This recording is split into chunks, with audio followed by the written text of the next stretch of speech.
Olá, autores, tudo bom? Sejam bem-vindos ao Livro de Teseu, canal do estúdio literário criado por mim, Diogo Oliveira, que também sou escritor. E aqui nós temos dicas sobre escrita e leitura para cada um de vocês que deseja escrever o seu próprio livro ou simplesmente curtir uma leitura mais assídua com mais detalhes. E hoje nós temos um dos quadros que eu mais gosto de fazer, compartilhar com vocês as minhas leituras. Claro que não dá para compartilhar todas do mês, para isso a gente tem os espólios de leituras mensais, mas hoje é para a gente pegar mais aprofundado sobre um olhar de escrita, um dos livros que eu li. E dessa vez, por indicação de um amigo escritor que falou sobre um livro de escrita deste autor, que depois de tanto ler e aprender com esse livro de escrita, eu tive que adentrar em uma das obras dele.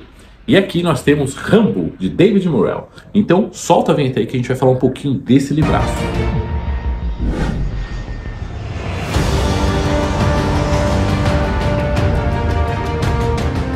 A minha edição é a edição do Pipoca e Nanquim. Se você procurar aqui no Brasil, houveram outras publicações, mas você encontra em sebo. Acredito que a atual seja essa aqui. Ela veio com uns brindes.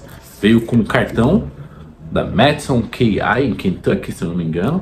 É um cartão postal que você pode escrever e mandar para um coleguinha seu escritor, tipo, valer David Morrell, e manda para ele.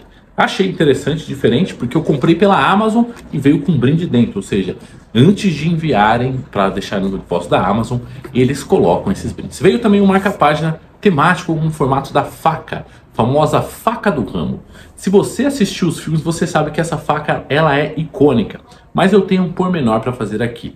A faca do Rambo nos filmes ela ficou marcada, ela foi brinquedo nos anos 80, 90, talvez até nos 2000, mas no livro ela não é tão importante assim. Simplesmente ele acha uma faca guardada em um bolso de um cara que ele acaba encontrando e usa ela. Porém, não significa que ela é icônica.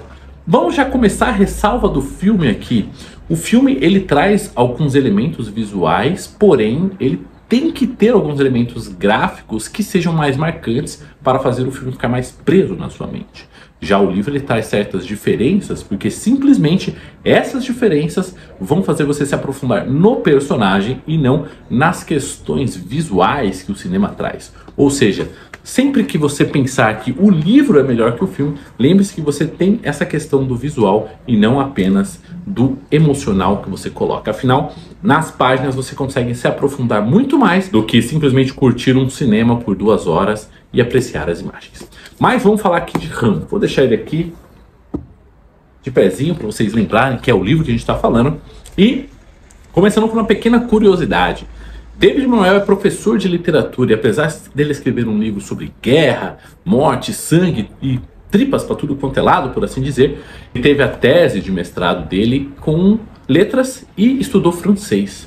E como estudou francês, ele estudou autores franceses, entre eles Rimbaud, ou, se você ler como em francês, Rimbaud, que até o Clube de Literatura Clássica, uns tempos atrás, colocou como um dos livros que lançaram. A tradução, a pronúncia correta é Rambo.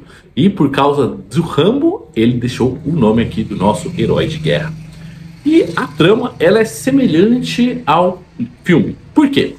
Rambo é uma pessoa que foi para o Vietnã, chegou nos Estados Unidos, não foi muito bem recebido e ele teve alguns conflitos de interesses internos, por assim dizer. Ele saiu da guerra, mas a guerra não saiu dele.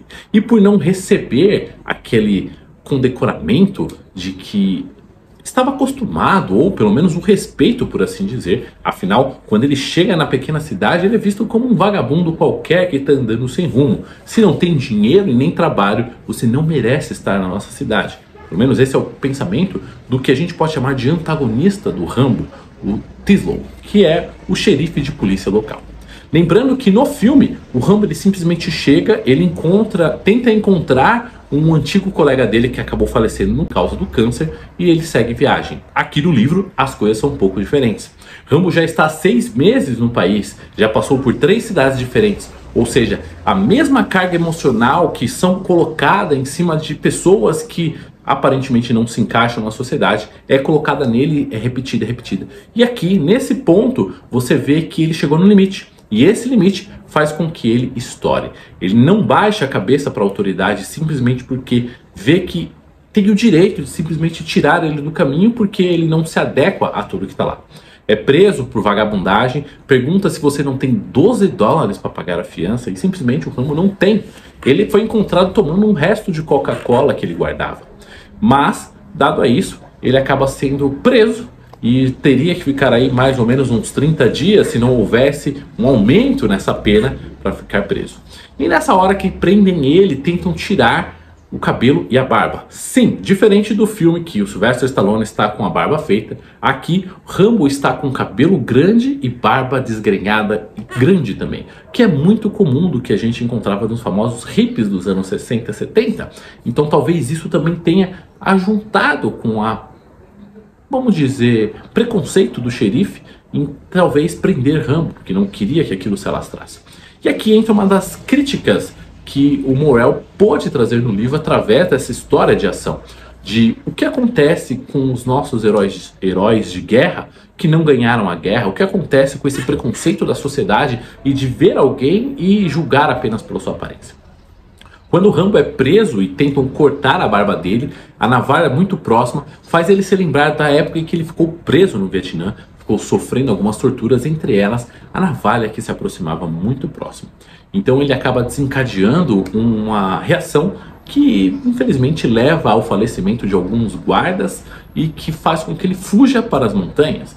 Nessa fuga para as montanhas eu vou dar uma pausa aqui no nosso personagem principal e falar um pouco do antagonista dele, o Tislow. O xerife, ele também é um ex-veterano de guerra, porém da Guerra da Coreia. E aqui existe um grande paralelo porque foram guerras diferentes, situações diferentes, e que você der uma pesquisada no Google você vai entender o porquê. Mas o que acontece? Um veterano de guerra anterior à guerra atual, no caso, que seria de Rambo, faz com que os pensamentos sejam diferentes. Mesmo que as nossas idades tendem a ter pacientemente um conceito e um entendimento maior, às vezes a sua juventude aflora com uma raiva mais forte e que impede você de ver o que realmente a situação significa. Então a gente tem uma briga de egos, por assim dizer, do Rambo, em questão de que ele acha-se merecedor daquilo que ele tem que fazer, e o do Tislow, que acha que ele tem que manter a ordem, porque é assim que tem que ser e sempre será. E nessa fuga, como você já deve saber, afinal, Rambo foi traduzido em mais de 30 países, com milhões de cópias vendidas. O filme, então, nem se fala, é uma série de filmes muito famosa. Eu, que nasci nos anos 90, passei minha juventude nos anos 2000, adorava assistir quando passava no SBT, faziam até um teaser do Rambo e tudo mais. Porém, o livro é um pouco diferente. As mortes são em números muito mais elevados. A fuga de Rambo se estende por alguns dias. E você vê ele passando pela floresta, por montanhas, minas abandonadas e retornando à cidade para um final épico e explosivo. Esse ponto aí, para quem gosta de ação, não deve perder. Mas a grande diferença é que o Tislow, que é o antagonista, por assim dizer, ele tem um conflito interno, no qual ele está passando por algumas dificuldades e tenta compensar isso com o seu trabalho, fazendo o melhor possível na visão dele. Enquanto o Rambo também enfrenta essas dificuldades internas de tentar se readaptar na sociedade. Lembrando que no filme o Rambo é colocado como o número 1, o melhor daquela infantaria que foi treinada. Aqui no livro ele é apenas mais um. Tanto é que ele só passou por um treinamento como um boina verde passaria para enfrentar a guerra do Vietnã. Quando Trautmann, que é aquele famoso general que adota o Rambo como se fosse uma espécie de filho, ele fala no livro que Trautmann, ele era coordenador da escola que treinou o Rambo. Então, por tabela, o Rambo era o menino dele, mas não necessariamente aquela pessoa que trabalhou muito próximo. Tanto é que quando ele tenta se comunicar com o Rambo, não faz tanta diferença assim, ou tão impactante quanto aparenta ser no filme. Essas pequenas diferenças entre o filme e o livro vão dar uma luz maior quando você for ler e entender que a profundidade dos personagens é muito mais elevada aqui nesse livro de quase 300 páginas que você lê voando. Diga-se de passagem, a parte 3 em diante eu devorei o finalzinho porque fica emocionante. A cada momento você acha que vai acabar, mas sempre tem algo que vai acontecer. Ressaltando então que eu li o livro do David Morrell que fala sobre escrita, The Successful Novelist, e depois li o Rambo. E tudo o que ele fala lá, você consegue ver aplicado. mostra e não conte muito bem detalhado. Algumas coisas que você às vezes não sabe como colocar são resumidas em pequenas frases. E você consegue entender como que a guerra está dentro do personagem, ele não consegue desapegar em pequenos detalhes e ações que são colocadas. Um breve exemplo, para não te dar muitos spoilers, é que o Rambo, quando terminava de comer, ele queimava os papéis do hambúrguer e da embalagem que ele pegava para que ninguém o perseguisse. Resquícios da guerra de quando ele se escondeu. Aqui existe um paralelo muito grande, onde o sofrimento do treinamento do exército e o sofrimento dele como prisioneiro eram muito semelhantes. A diferença é que no exército ele era obrigado a fazer aquilo, porque senão ele teria que pagar com mais repetições, ou deixar de se alimentar e receber algumas punições. Já quando ele era prisioneiro de guerra, não existia contraparte. Ele simplesmente tinha que fazer as coisas porque era obrigado, ou simplesmente morreria se não seguisse as ordens. E ele fazia desde limpar os estabelecimentos até construir as coisas. Era um braço para que os soldados ficassem mais descansados e os prisioneiros trabalhassem. Mais do que isso que eu falo para vocês seria entregar uma história maravilhosa que eu não quero tirar de vocês, caso vocês consigam ter a oportunidade de ler esse livro.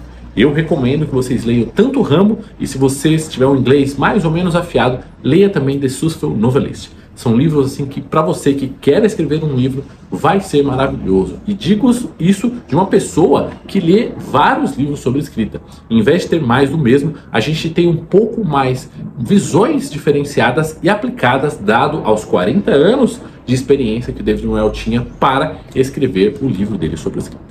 E o que eu tinha para falar sobre Rambo é isso. Em breve nós teremos um outro quadro aqui no canal, no qual nós vamos conversar sobre autores e quem sabe a gente traz David Noel como pauta, né? Não trazer ele, seria assim um grande marco para o canal, mas trazer ele como pauta para conversarmos sobre o livro. Se você tem alguma dúvida ou curiosidade que eu possa responder, deixa aqui nos comentários que vai ser um prazer falar mais sobre esse livro. Já aproveitando, se inscreve no canal para não perder nenhuma atualização e ativa as notificações para não perder nada do que for lançado aqui. Lembrando que se você tem vontade de escrever um livro, acesse www.olivrodeteseu.com.br para ver tudo que nós temos a oferecer para você, ou se tiver curiosidade de ler meus livros, este é o canal para você encontrar também todos os meus livros. E se já tiver tudo pronto, você precisa imprimir. A nossa parceira Fábrica do Livro também disponibiliza impressões a partir de 4 cópias. Entra lá no site, faz o orçamento na hora para você ver quanto você vai gastar. E aproveita, se for sua primeira compra, usa o cupom TESEU10 e ganha 10% de desconto. E nas demais compras, usa o cupom TESEU para garantir 5% de desconto na hora de você pedir seus livros. Então é isso, eu fico por aqui, até o próximo Aos Olhos do Escritor, e já deixa aqui qual outro livro você gostaria que eu comentasse aqui nesse quadro.